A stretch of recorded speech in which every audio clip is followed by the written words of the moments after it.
Do you know the name Tom Roberts? Thomas Roberts? He was this young man, 21-year-old, who was murdered by an asylum seeker from Afghan, right?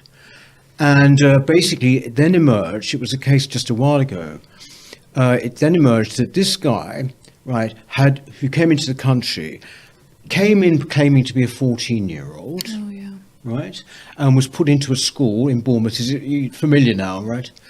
Put into a school in Bournemouth, carrying a knife around the school, was discovered on the street actually carrying a machete, right? But most importantly of all, somehow or other, he had actually managed to get in, even though he had murdered 2 people in Serbia, right? He said he was 14 years old. He's 18 now, right? Colossal incompetence. Apparently, the coroner decided that this was not systemic, and that therefore there shouldn't have to be any kind of inquiry. Right. Now, to me, the blood is on the hands of the Home Office and the Border Force and all these people. Sorry to sound evangelical, because I find this actually rather moving. Tom Roberts, right? Remember, Tom Roberts is his name, 21. He wanted to be a Marine, right? Now, that's it. What his parents must be feeling, I do not know. But isn't that... What is that? That if that's incompetence, then it's criminal incompetence, right? I don't think it's incompetence. No. I think it's willful ignorance, willful blindness, and a refusal to actually see what other people can see, if not downright complicity in this, and this belief that anybody who comes over here... There's the most insidious thing about the Be Kind Brigade is this idea that anybody who gets into a boat must be a decent, virtuous person, and any idea that they are somehow coming here for an ulterior reason. To come from Albania or to come from, it's not difficult. You just go and you get a £100 EasyJet flight. The fact that you've torn up your papers and have paid somebody £2,000 or £3,000 to cross over tells you that there's more going on here than people fleeing persecution or whatever. In Germany, they're actually voluntarily repatriating people to Afghanistan. People are going to Afghanistan from Germany on holiday. So there is no reason or justification now for what we're seeing in this country. We need to absolutely call it out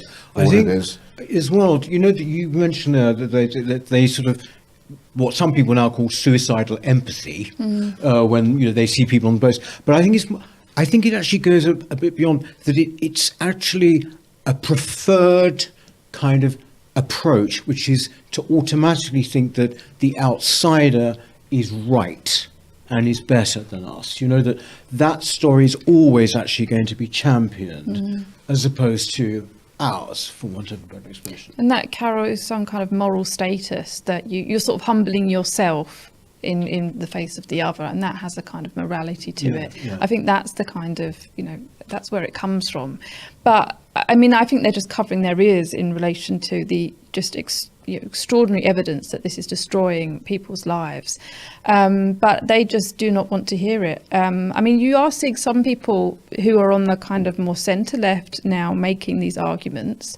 But there is just this kind of liberal elite that you saw it in relation to Jenrick's interview on Sky News about English identity, that just disgust in the interviewer's kind of facial expressions towards him, that you would dare to think about English people or English identity.